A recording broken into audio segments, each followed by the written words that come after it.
Hai, dalam video ini, anda akan belajar cara menukar latar belakang kanvas anda menggunakan menu pengurusan latar belakang dalam MyViewBoard 3.0. Kami akan membincangkan cara menggunakan warna, grid, imej tersesuai dan templat yang dipapasan serta cara untuk menunjukkan atau menyembunyikan tarikh dan masa.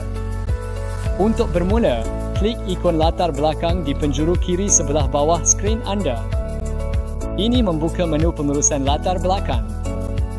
Seterusnya, klik pada warna dan grid untuk meneroka warna pepejal, kecerunan dan grid.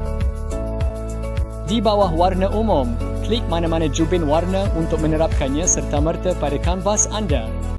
Inginkan latar belakang yang lembut. Buat kecerunan. Mula-mula, pilih jenis seperti menegang. Kemudian, di bahagian atas parit warna, anda akan melihat dua pemilih warna.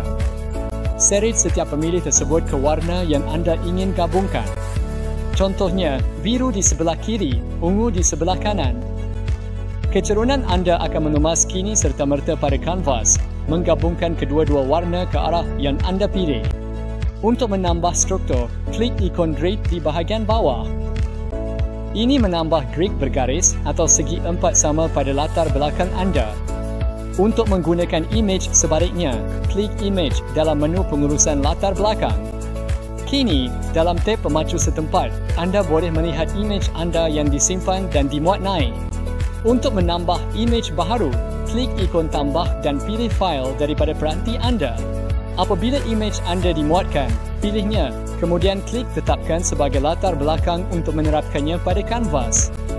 Untuk menggunakan latar belakang sedia, klik tab papasan dalam tertingkap imej. Semak imbas pilihan, kemudian tuding pada imej pilihan anda dan klik guna untuk menggunakannya dengan segera. Jom sambung.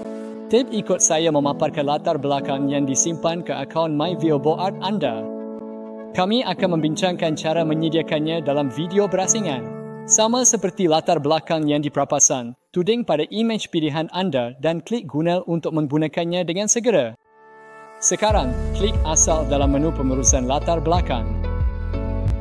Ini akan membuka pelayar terbina untuk ViewSonic Originals.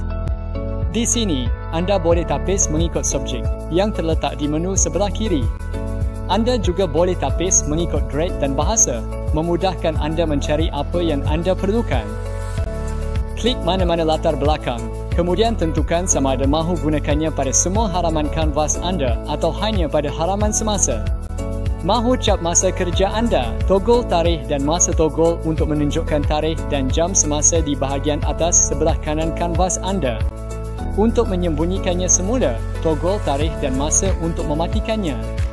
Berikut ialah beberapa cara guru menggunakan latar belakang. Grid untuk masalah matematik, kecerunan lembut untuk bacaan senyap, panel gaya komik yang menyeronokkan untuk menggeser penulisan. Untuk terus membina pelajaran anda, tonton video kami yang seterusnya tentang cara menetapkan keutamaan MyViewBoard anda atau ViewSonic Originals untuk belajar cara memuat turun pelajaran siap sedia penuh dan meletakkannya terus di atas kanvas anda.